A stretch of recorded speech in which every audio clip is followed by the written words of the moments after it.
both teams wearing shirts that read "Pay us what you owe us." Bro, the type of stuff that happens at the W, you really can't make this up. So, as we all know, it's All-Star Weekend. The most important thing going into All-Star Weekend was obviously, promoting the lead. CBA, it's the biggest thing.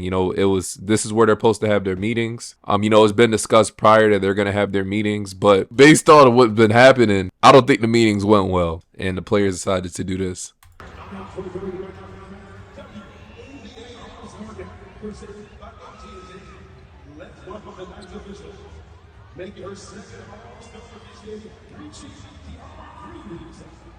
I said it before. The big question is, how are you going to get viewership without Caitlin Clark? Caitlin Clark's, we're being honest, compared to like what we know her to do, she's not really having that good of a season because she's been hurt most of the year. She's not playing. I don't see nothing about the W at all. Unless some shit with Angel Reese happens or something off the court. Besides that, I don't see nothing. It's like, it's dark on Twitter. WNBA stars voice frustration over CBA talks potential work stoppage. I already said before, there's going to 1,000% be a lockout. But Breann Stewart said, not many things did we both agree on.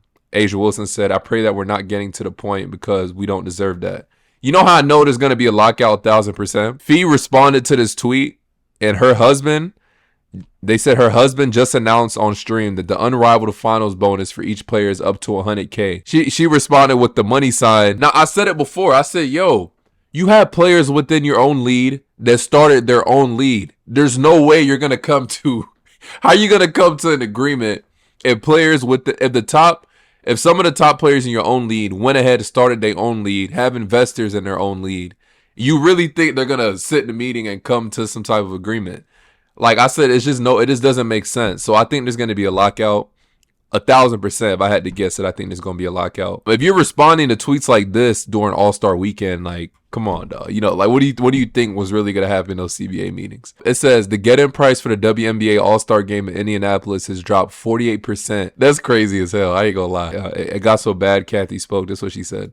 We're engaged in constructive conversations. I remain confident that we'll reach a new CBA, one that's transformation for the players, teams, owners, and the future of our league. So, again, thank you for your continued support and coverage of our league. And with that, I'm happy to take questions. It's wild because, like, bro, they had her dancing at the party yesterday. They probably thought they was going to cut us some agreement. I just want y'all to flip the script for a second. Imagine, rest in peace to David Stern. Imagine David Stern or Adam Silver. You're just not supposed to do this as a commissioner. Bro, she got the wine cup in her hand. I ain't know Cathy get like this either.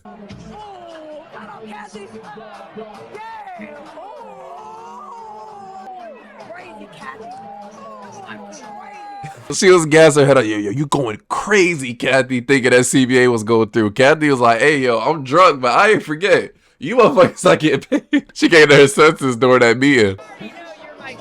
Hey, that's how you know she drunk. Look, Cathy over there like, yeah, you already know you're my girl, but that CBA, buddy, I'm sorry. No. I messed it up,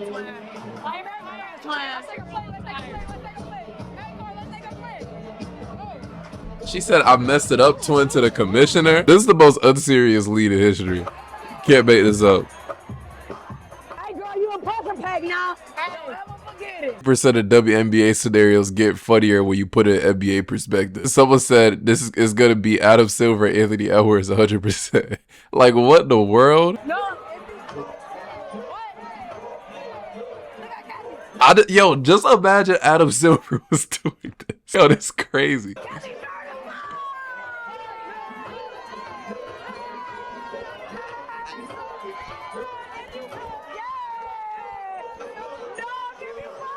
Yeah, nah, this lead is insane. Crazy part about this, they doing all that dancing, right?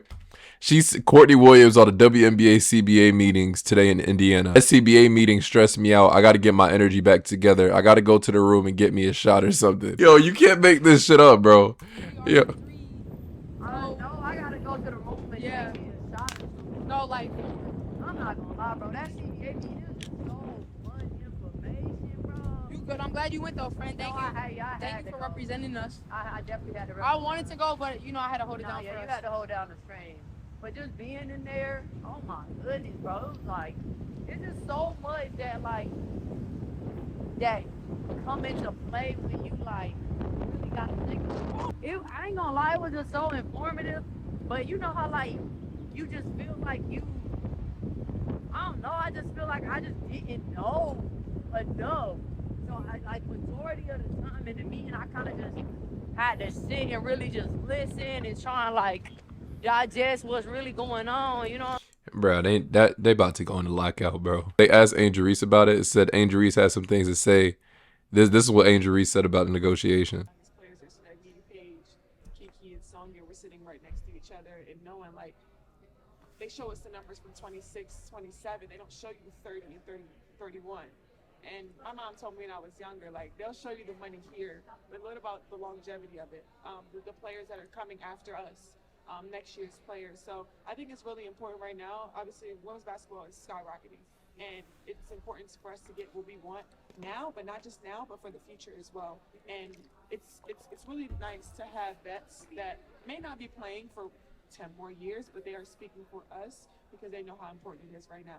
It was an eye opener for me, like hearing the things and hearing the language of things, and not things that I was happy to hear.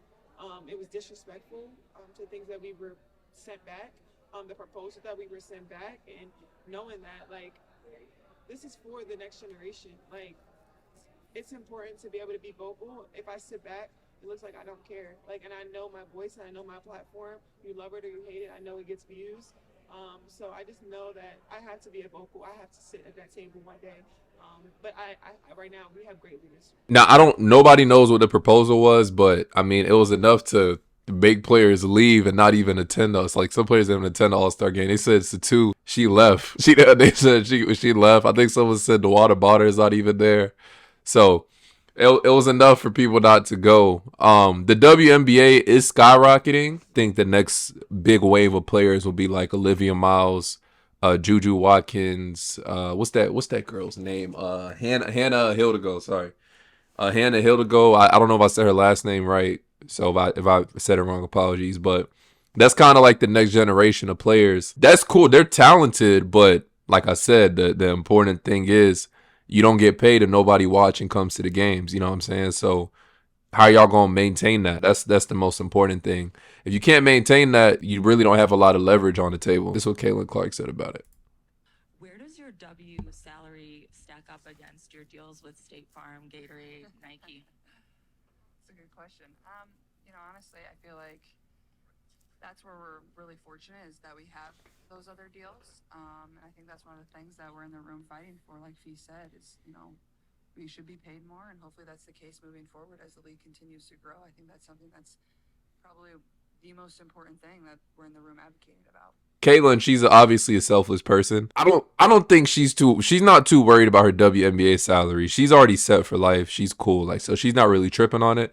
She's more so thinking about like, her teammates and just the future generation of players to come. I think she knows, she won't say it, but she also knows in the back of her mind that if they don't figure out a way to spread the viewership, I guess that's the word you got to say, to where it's not just her as the focal point, like anytime she plays as ESPN plastered everywhere, but it's like that for her, Juju Watkins, Angel Reese, Paige Beckers, or the next talent coming in, Olivia Miles, Hannah.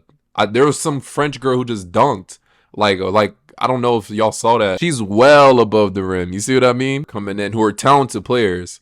But if nobody watches, it don't matter. It's like being a great rapper. You make great music, but nobody gives a fuck about your music. You're not going to make no money. You know what I'm saying? Person gave an interesting update on it. So I'm going to play this. On Saturday at the 2025 WNBA All-Star Game, the players walked out with a surprise t-shirt. The shirt said, "Pay us what you owe us," a direct message to Commissioner Cathy Engelbert and the league that they are not playing around. Now, what that shirt essentially means is, hey, we're currently in CBA negotiations with you, and we mean business. The players are on a united front. This is 40 players that recently met with the commissioner and other league leadership this weekend at WNBA All-Star, and they are speaking for the collective representative of players that they want more for themselves. They deserve more for themselves. Now, what happens next is the meetings will continue, conversations will continue, but players have essentially said, we are not budging. Wait, someone said 156 players in the WNBA. The WNBA lost $40 million in 2024, so each player owes the league $256,000. I don't know. This league is unbelievable, bro. I'm sorry. This dude gave a really good, like, in detail take on the financial status within the W that's causing issues. I'm gonna play this. Association is meeting with the WNBA to discuss a new collective bargaining agreement. Current financial status of the league has been widely reported on over the last few years. Before 2024, they were basically in a deficit of about $10 million per year. Last season, they implemented charter flights for all the teams that raised the deficit. Numbers are between 40 to 50 million per year. The WNBA is owned in majority by the NBA and the NBA owners. So all the talk about the NBA keeping the WNBA afloat is kind of misleading because it's the league investing in a startup. WNBA has been around for 28 years. They're still not profitable. The NBA was around for 25 years before they became profitable. 70 to 71 season was the first year that the league turned a profit. It's also when the league merged with the ABA, which increased their number of total teams to 17. That growth helped them get out of the red. The WNBA is currently at 13 total teams. In their inaugural season, the Valkyries have become the most financially successful. Yeah, I showed this in a different video. I thought the Fever were the most, like, was the biggest as far as valuation, but it's the Valkyrie, and it makes sense. You know, they're in Silicon Valley. You know, all the big like tech companies and stuff are there, so that actually makes sense. You know, so. Sports franchise in history, and next year the league is adding 2 new teams and 3 more total teams by the year 2030. That kind of growth, no doubt, will help the league's bottom line. Like we've seen with the Golden State Valkyries, the expansion teams are extremely popular. In addition, because of this growth, the league has negotiated a new media rights deal. The previous media rights deal expires at the end of this season. It was valued at about $50 million per year. New media rights deal kicks in next year. It's been valued at over $200 million per year. This growth and the new media rights deal is what is leading the Players Association to negotiate this new CBA. Because the WNBA has been in sort of a startup mode for the last 28 years, the current CBA is pretty pitiful when it comes to the money that players are earning. WNBA salaries have been extensively covered, but for example, this year in the All-Star team, there are 6 players that are making less than $80,000 per year from their WNBA salary. That includes Caitlin Clark, Angel Reese, and Paige Beckers. It's obviously expected for a league that's struggling to pay big-time money, but if you look at percentage of revenue, the league is miles below any other sports league in the country. The old CBA that the players are renegotiating has the percentage of revenue share at less than 10%.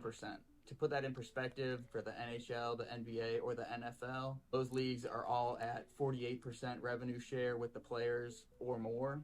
The CBA renegotiations will also cover things like merchandise. Right now, if a player's jersey is sold, that player does not see a penny, even though it's their name that they're selling. Kelsey Mitchell said it best. We're not asking you to get paid what the men get paid. We're asking you to get paid the same percentage of revenue. What they're asking for is a fair split of revenue and merchandise that pays these players what they're worth. Can't have a league without the players on the court, and hopefully this new CBA will rectify that. That being said, basically they're going to be in a lockout. The NBA was around for 25 years before they became profitable. In 70s, there wasn't media rights. Merch definitely was harder to get, and social media didn't exist. The WNBA has existed through all of that and still hasn't managed to turn profit. Expansion doesn't equate to profitability. High-profile names do, and even then, with the way Caitlin Clark is treated on the court, it seems like the WNBA's own layers despise the one who finally put the spotlight on them. Well, I don't know. I mean, if they don't, you know what will really change the game, though, to be honest? I don't think it'll happen, but if Caitlin Clark ever, I don't think she will, if she ever decides to join Unrivaled, they're fucked. Like, yo, if she wake up one morning and changes her mind and be like, yo, I want to join Unrivaled, hey, the W might be cooked. That's the only way. But besides that, nah, I don't really see how anything could change.